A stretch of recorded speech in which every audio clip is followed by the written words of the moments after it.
The bitter drink and back alley rapes of my mind. Oh, the bitter drink of what I held up in the glass I held of my past that was swiftly handed to me by several credible eyewitnesses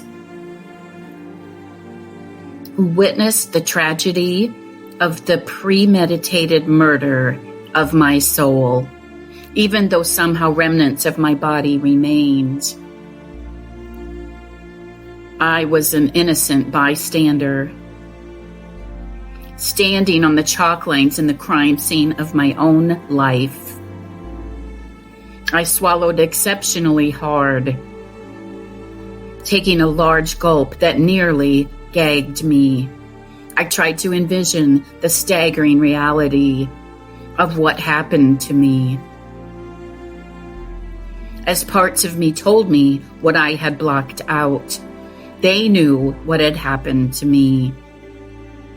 I warily walked forward to the places where the back alley rapes of my body and my mind had gone unnoticed by those who were supposed to love and protect me.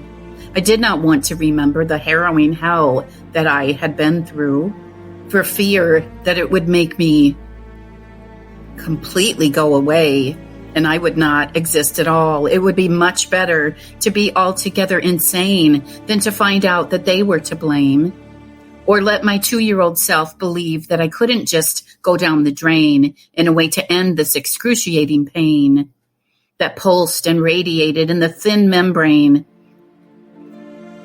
between lucid reality and ludicrous insanity. Instead, I found myself drowning in an overflowing tub of my own humanity, desperately coming up for air to fiercely get away from the sadistic killer who visited the mortuary of my body on a nightly basis. These assailants who raped my mind of her own reality. I had to trade a much better version of herself for one laced with complete denial and pain, even though she had tried hard to stave off the assault in a vault that still haunts me.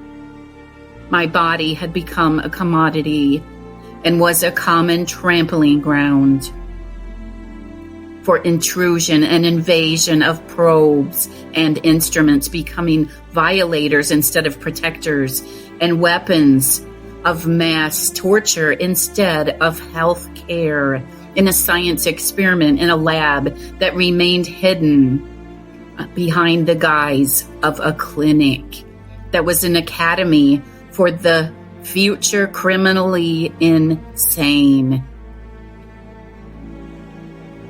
I'm a survivor of trauma-based mind control that included governmental CIA-backed torture, medical experimentation, electric shock, and sophisticated mind control programming, including satanic ritual abuse. The evil that was done to me encompasses multiple crimes that would warrant my perpetrators to spend a life sentence in a federal prison if they were prosecuted. But because of the investment that is made in silencing their victims, their crimes remain unreported to the authorities. I have chosen to retaliate by speaking out about the atrocities that were done to me and so many others.